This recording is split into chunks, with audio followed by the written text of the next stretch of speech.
Welcome to today's introduction to rodos. In the last week, we have learned about inter-thread communication. So we learned about how we can communicate between two threads, how can we synchronize two threads. But the big disadvantage that we had here is that they need to access the same communication object. For example, the same FIFO, the same COM buffer, or the same semaphore. And that has two disadvantages. First, they have a tight coupling. So the code of the thread is tightly coupled to the object that it accesses to. And the other disadvantage is that we cannot communicate or use this type of communication between different computing nodes. For example, we have two different instances of rodos, for example, two computers on a satellite, which we want to exchange data between them. You cannot access the same FIFO object, of course, because it only exists on one computer. In order to handle these disadvantages, we have another mechanism, which we call the rodos middleware. The basic principle of the rodos middleware is the publish-subscriber principle. Some of you might know this from the context of web services or Internet of Things. The idea is that we have topics that represent communication channels. Each topic is equipped with a unique ID and a given data type. The data type defines the type of data that is exchanged on this topic, on this communication channel. It is important to have the same ID on all computing nodes that want to participate in the communication. Then we have subscribers. Those subscribers register for topics. That means every time new data gets available on the topic, so every time some thread pushes data to the topic, all subscribers are getting notified and can process the data. Then we have the publishers, which just provide new data to the topics, which are, just as I've mentioned, are forwarded to all the subscribers of the topic. This is an overview of the entities of publish-subscribe mechanisms. So down here we have the different topics on which the different applications publish or subscribe. And this is of course not only limited to software applications, we can also have some device drivers that also publish data to topics or subscribe data topics. So that means, for example, we have a device driver, for example, a bus device.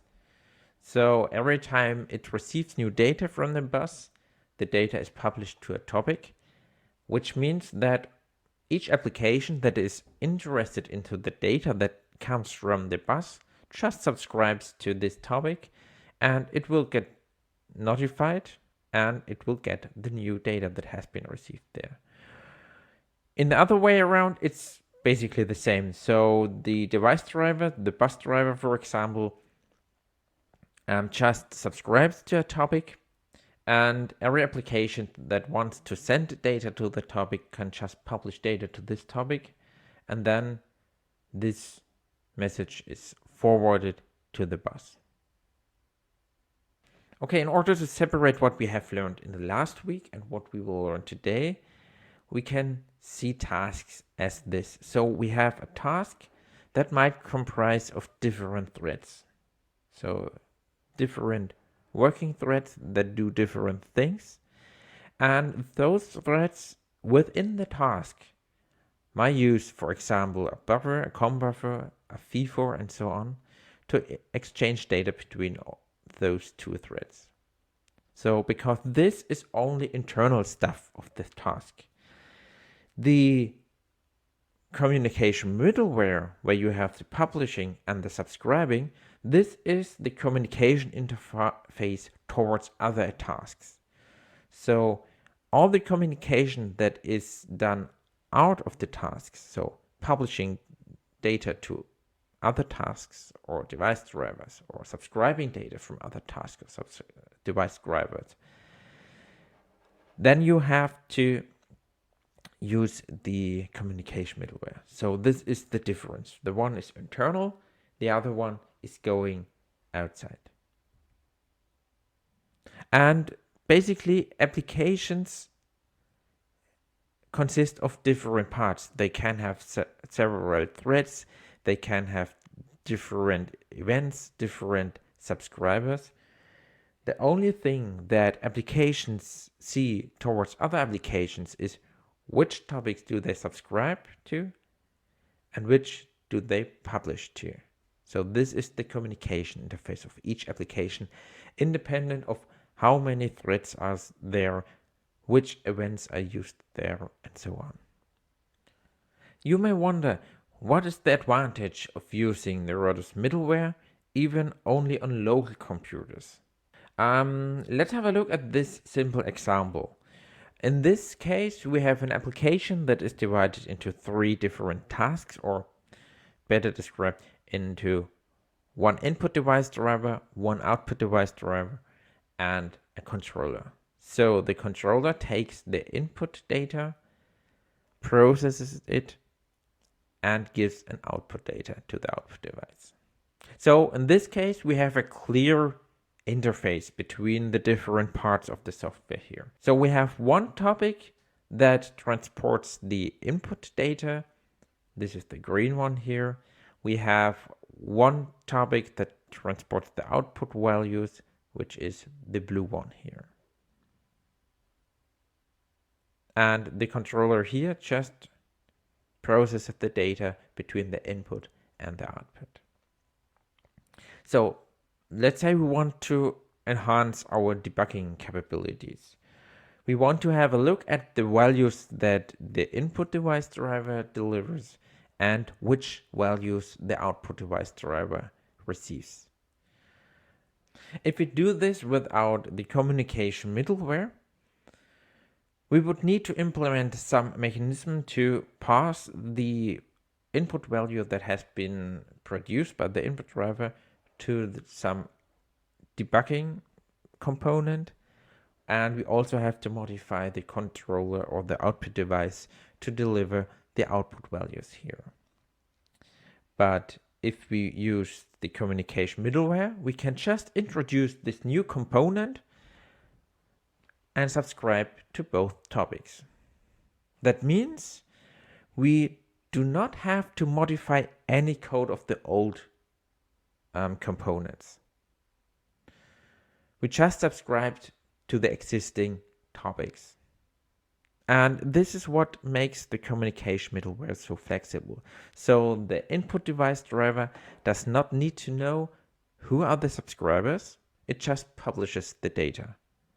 And the middleware topic here is responsible for delivering it to all the interested components, so to all subscribing components. And of course, the same goes for the controller. We don't have to modify it.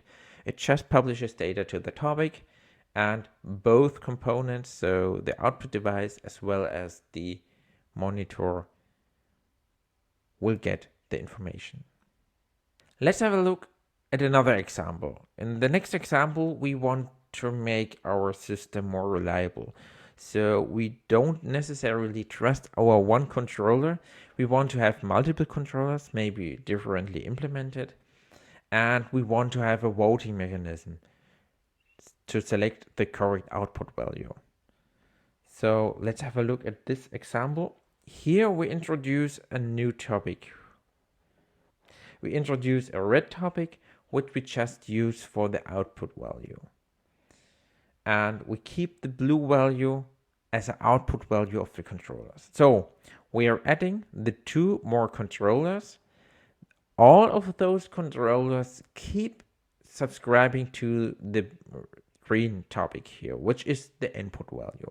So all topics will receive the input value, and all topics will put data into their blue topic. And we have this additional component, which receives all controller outputs and selects an output that should be forwarded to the output device. So in this case, we did not need to modify any components. We did not to modify the input device. We did not to modify the controller that was already existing.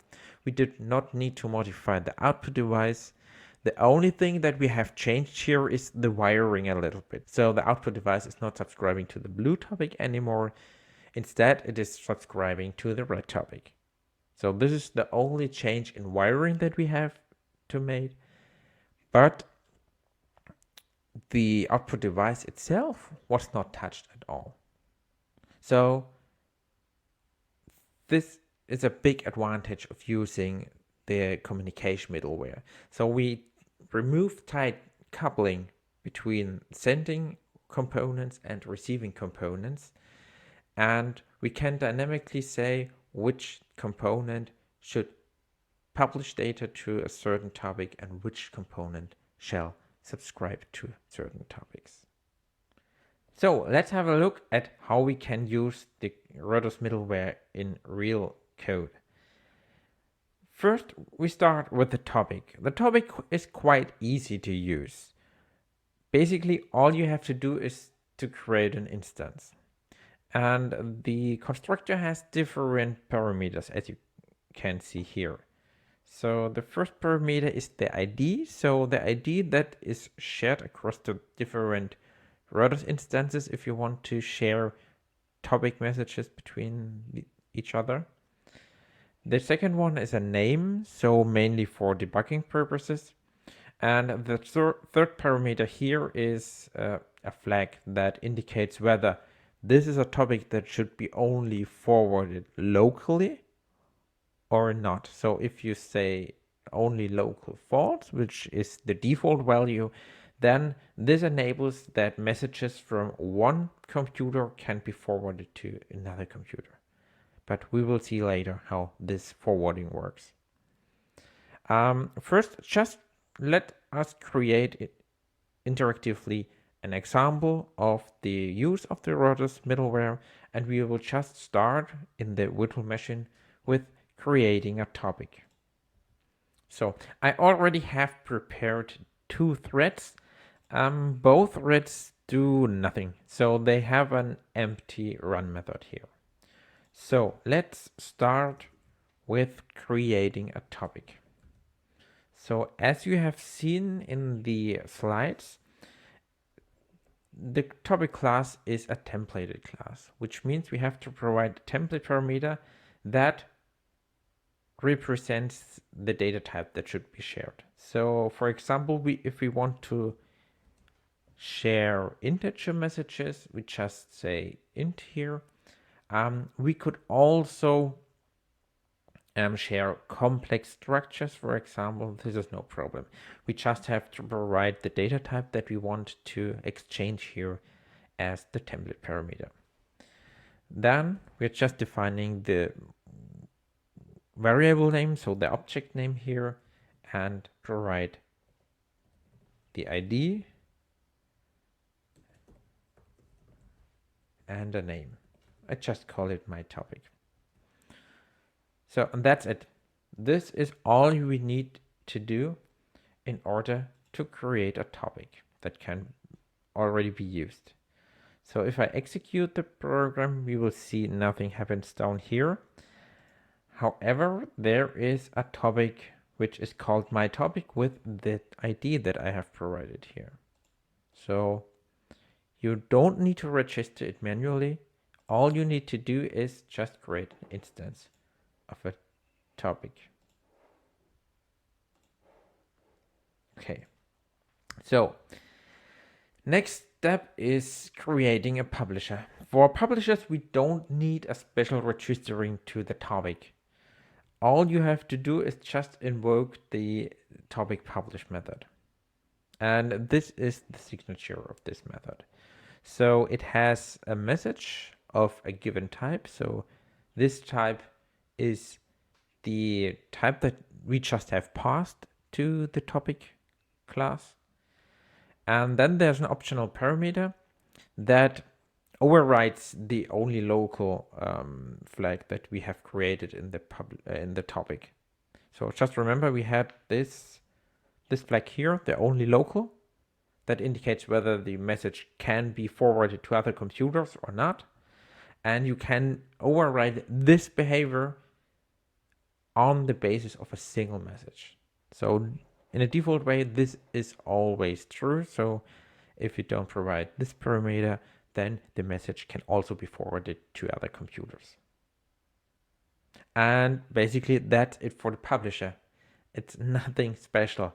You only have to call publish on the topic and you can pass a message to be forwarded to the subscribers. So let's also do this in our example. So we're just going to publish periodically some data to the topic. So let's just create a time loop. So every second we're going to publish some data, and this data shouldn't be always the same. So I'm just creating a value that is incremented in each step value. So, and now the publishing part, we call the topic object and the publish method. Can just pass our value. The second parameter is not needed. And that's it. So if I execute this, we will see nothing has changed. So nothing is printed here. We still have our threads down here. We still have our topic, but publishers are not listed here because they are not registered explicitly. You can always take the instance of the topic and publish data to it. Okay, so let's move forward to subscribing to topics. In order to implement a subscriber, there are different ways to do it. And similarly to the different ways of creating in the thread communication, for example, either using a FIFO or a COM buffer, the different methods to implement a subscriber depend on the use case you want to use. I'm going to show you two different ways. So there are many different ways to do it, but I'm going to show you the two most useful different cases how to implement a subscriber. The main class to implement subscribers in rodos is the rodos subscriber class. In the first example, we're going to create a subclass of this subscriber class in order to implement our own subscriber. So just let's do it in the virtual machine. Okay, so the first variant with the subclass of the subscriber does not need to use a thread. In this case, the handling is already done in a method that is called every time new messages arrive through the topic. I'm going to implement my subscriber. So my subscriber, which is a subclass of rodos subscriber. As I have mentioned in the slides, the most basic class for subscribing topics in rodos is the subscriber class. There are different subclasses of the subscriber class. One of these is the subscriber receiver. This is intended to create your own subclasses for directly handling message arrivals. So the good thing with the subscriber receiver class is that it is a templated class. So it requires you to pass the data type that you want to receive. So basically you have to provide the same data type as the topic that you want to subscribe uses. So in this case, we're using an integer. Therefore, we also pass integer here. So just let's have a look at this class in the header files of rodos. So just using Control and click, we directly jump to the declaration here, and we see the subscriber receiver is a direct subclass of subscriber, which is capable of subscribing to topics. And what we have here, we have this virtual function. So this virtual function put, which you should override in order to implement your data processing. So just putting this into public, void put. Then this is the type that we have passed here, integer, message. So this parameter is just the message that we receive from the topic and which we can directly process here. We are just printing data here. So received message, so nothing special. Okay, so now we have a subscriber, but have a very detailed look here, please. We did not say which topic we want to subscribe to. So we need to connect our subscriber to the topic. So register our subscriber to the topic in order to receive the message data. And this is done in the constructor. So you see the constructor of subscriber receiver takes a topic interface. So this is an interface that every topic implements. And we can pass a name here. So this is what we are doing here in our own constructor. Subscriber receiver. And we're going to pass our topic. So this topic here, up here. Topic. And a name. So this is mainly for debugging purposes. So this is basically all we need to do to subscribe something with this subclass method. So we're creating a subclass of subscriber receiver with the correct data type of the topic. Then in the constructor, we connect our subscriber to the topic that we want to subscribe. And then we are just overriding the put method in order to process the data. So every time new data gets available, so it's published to this topic, this method is called with the message. And then we can just process the data. And one little thing is missing here. We still need to create an instance, of course. So now let's run it.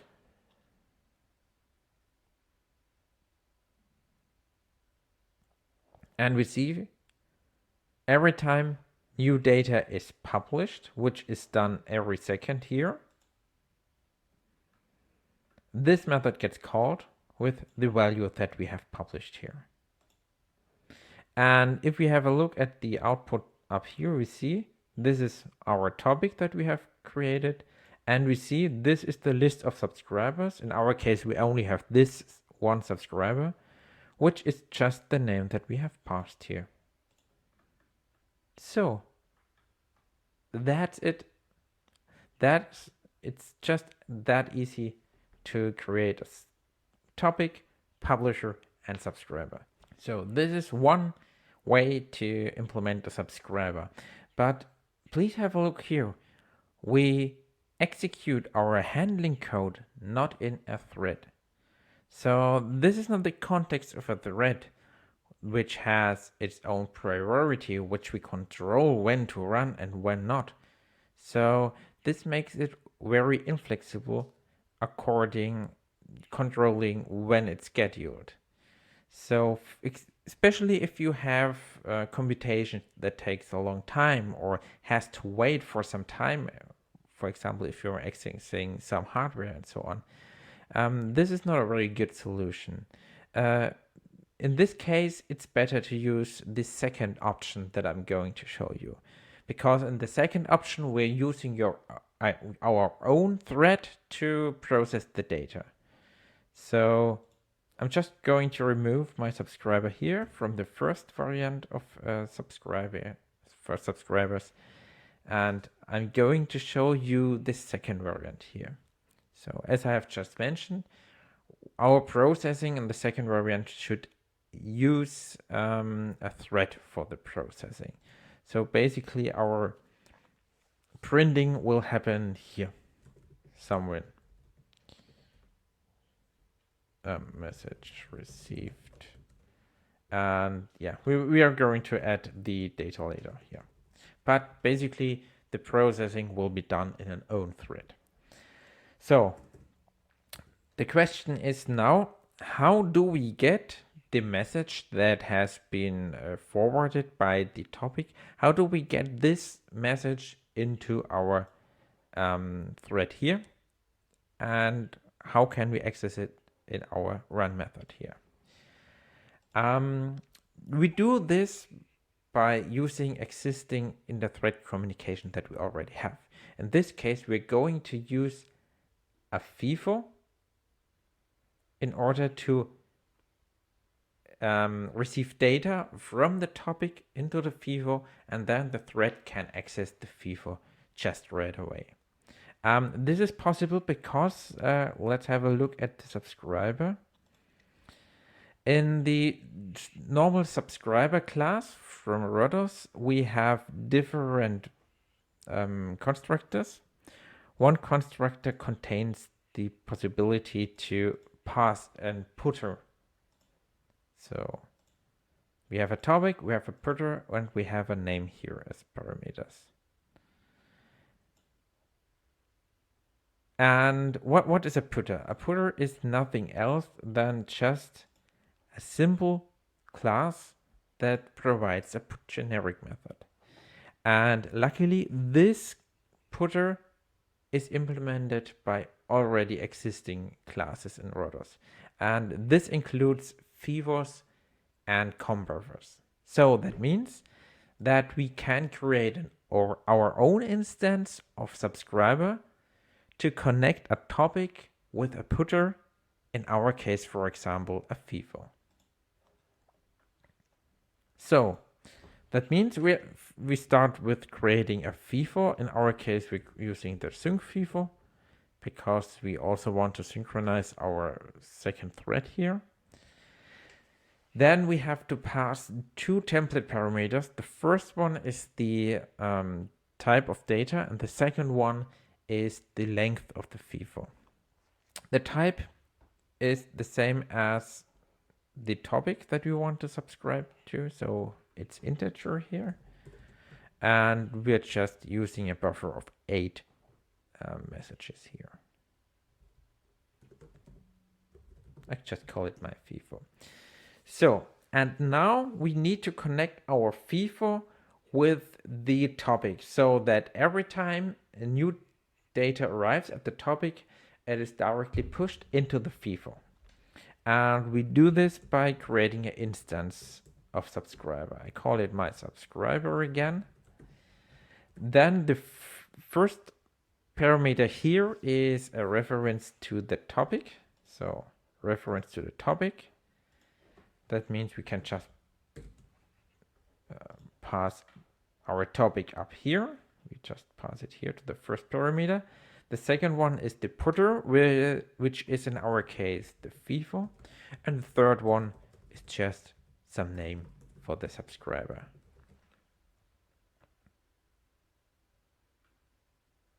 So if we execute this, nothing happens yet because we don't use this FIFO in the receiving thread here. We can do this quite easy. Just remember of what we have learned in the last week, where we already used the sync FIFO. We just created an infinite loop here. And we were just waiting for the sync FIFO to read new data. In this case, we have to pass a variable here to the FIFO. So my FIFO sync get value. We don't pass our timeout value, we're just waiting forever until new data is available. And as soon as this new data is available, this method returns and executes this printf here. And we just pass our value here. And after that, it's waiting for the next value. So just let's run it here.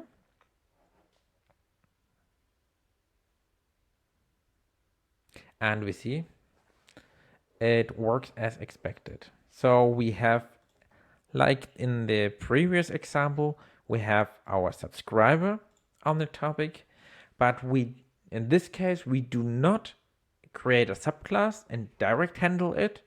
Instead of that, we just pass the value directly to a FIFO, and the FIFO is then read by a thread. So just as in the last week. And then it just works, so we receive one value by the other. And this makes it quite good to make it more controllable how the scheduling works here, because we can assign a different priority to the thread here, so we can have an influence on when the processing will actually take place. And we still have a buffer here if we use the FIFO. So what we have done so far is having the public subscriber communication of the rodos middleware only locally. So we have instantiated a topic and we have accessed this instance directly by the different threads. But the communication middleware of rodos is much more. We can also send messages to other rodos nodes. For example, if we have a satellite that has an onboard computer and a payload computer, we can directly exchange topic messages from one to the other. And in order to have the messages sent from the local communication middleware to a remote communication middleware, we need to transfer the messages accordingly through some hardware network, for example. And in order to achieve this, so to make local topic messages available for other instances of rodos, we have to use the gateway. So the gateway provides the communication between different computers, and it supports already many different hardware interfaces and buses. It uses an own protocol, and you can imagine it like this. We have here two nodes, the node A and on the left side and the node B on the right side. So these are independent computers.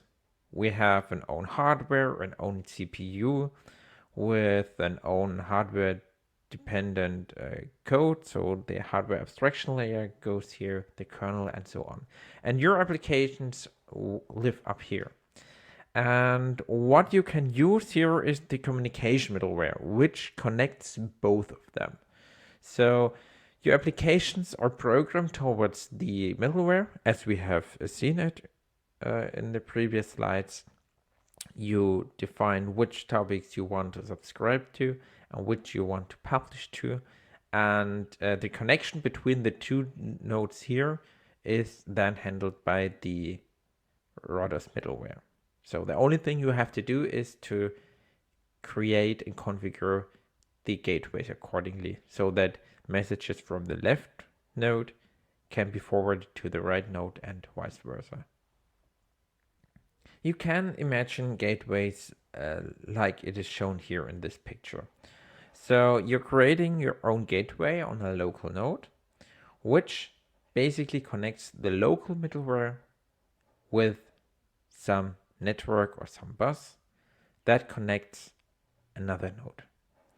And if you have a look here, you can see a gateway as a subscriber to all topics that are available on the local middleware and a publisher to all the topics. So that means every time a message is distributed through a topic, it gets notified and forwards the message accordingly to the other side. And on this side, the gateway receives the message and forwards, publishes it to the local topic. Let's have a look at how we can use gateways in the real code. So let's switch back to the virtual machine. So let's have a look at an example.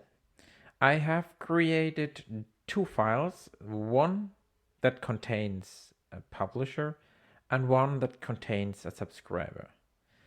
In both files, we have a topic defined. So we have a topic that carries the data type of int, has the ID of 1337, and the subscriber just subscribes to it and prints the received message.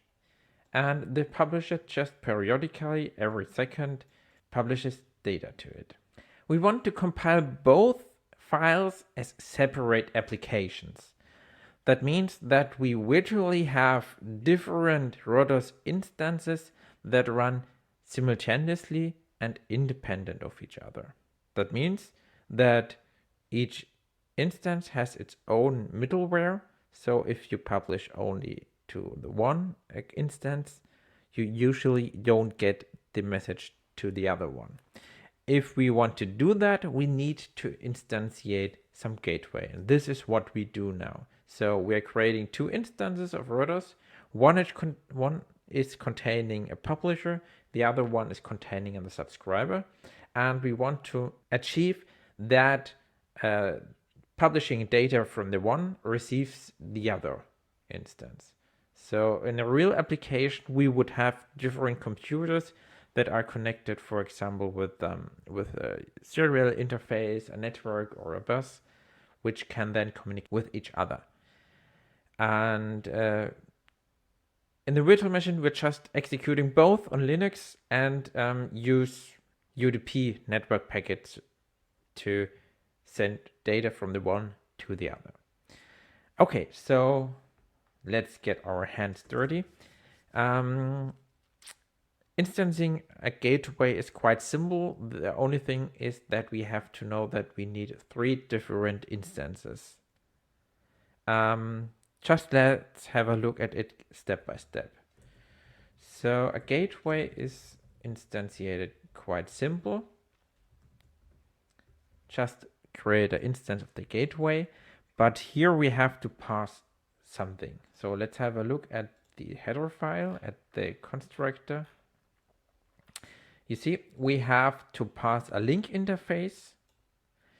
A link interface is basically the connection to a hardware device that can communicate.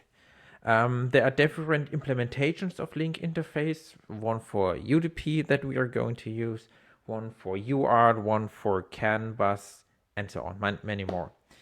And the purpose of the link interface is to provide a unified interface from the gateway down to the network device. So the purpose of the link interface is that it takes the message format of the local communication middleware and packs it into UDP packets or to some UART protocol and so on. So the link interface is the abstraction from the local middleware topics to the specific format of the hardware devices. So we're going to instantiate a link interface as well, but before we do that, let's have a look at the other parameters here. So the second parameter is a parameter that has a default value.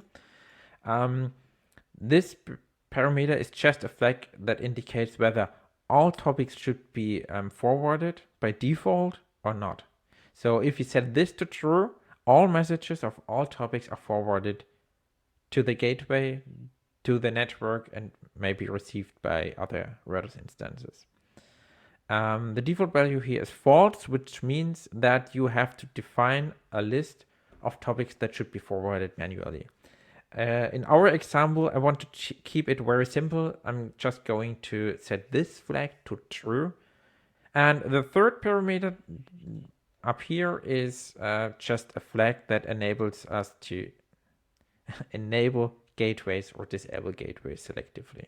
The default value is just enabled as soon as the gateway is created. And we will just leave this.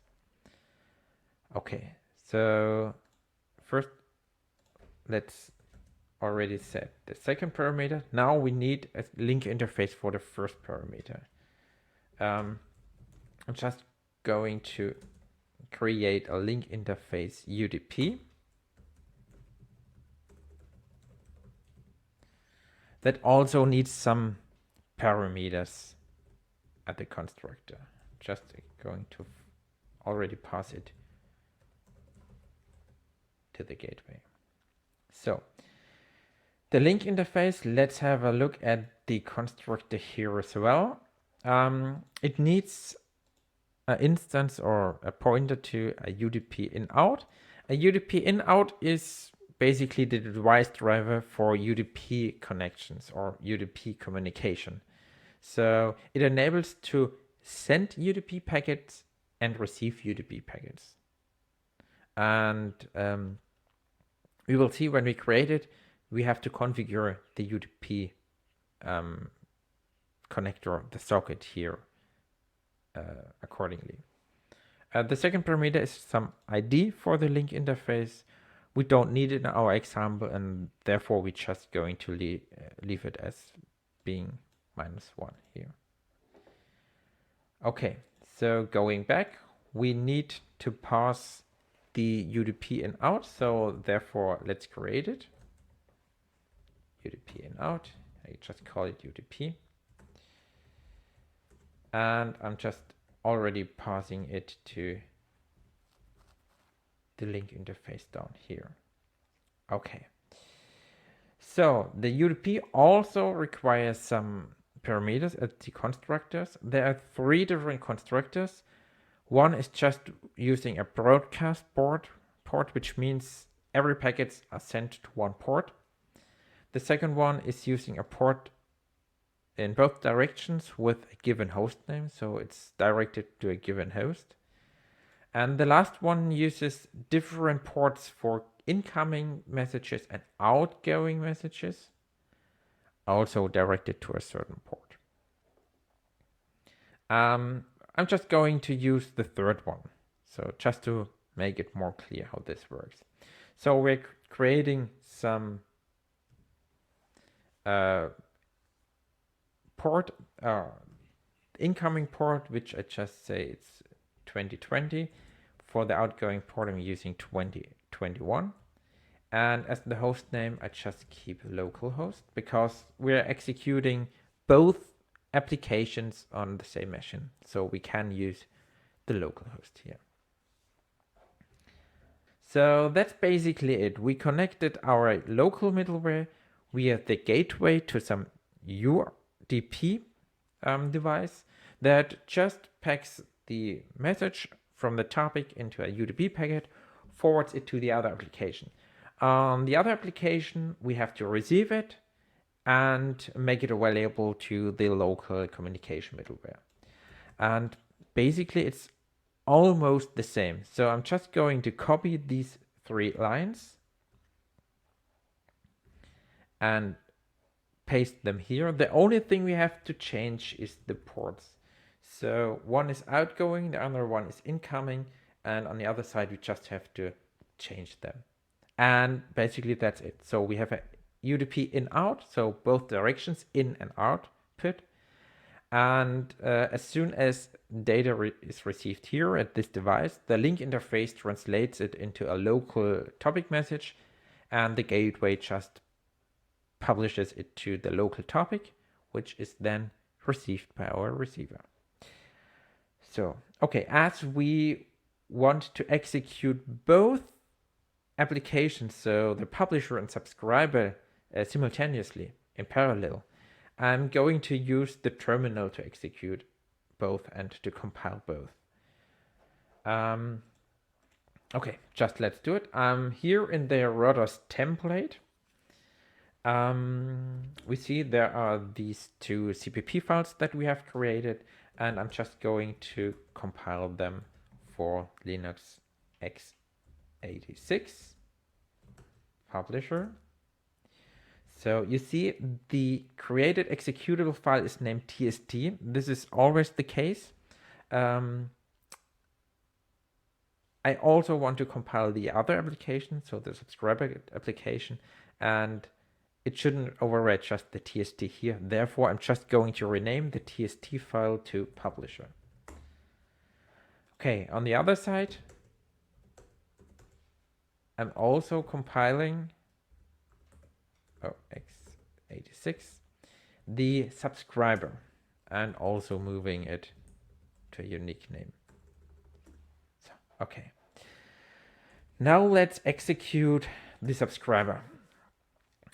We see that we have our topic with a subscriber. We did not give a name, so it's just the anonym subscriber here. And on the other side, we're just executing the publisher. And as soon as we started the publisher here, the other one starts the output. So now we have our thread that is publishing data to the local topic. Then this local topic message is transmitted via UDP, which is received on the other side and just handled there. So if I stop the left one, the publisher again, the right one also stops. So that's basically it. If you want to have the communication between different rodos instances, for example, different computers on the same satellite that are connected via a network or a bus, all you have to do is to create the gateway, a link interface, and the appropriate device driver. And that's it. So no further registering is required here.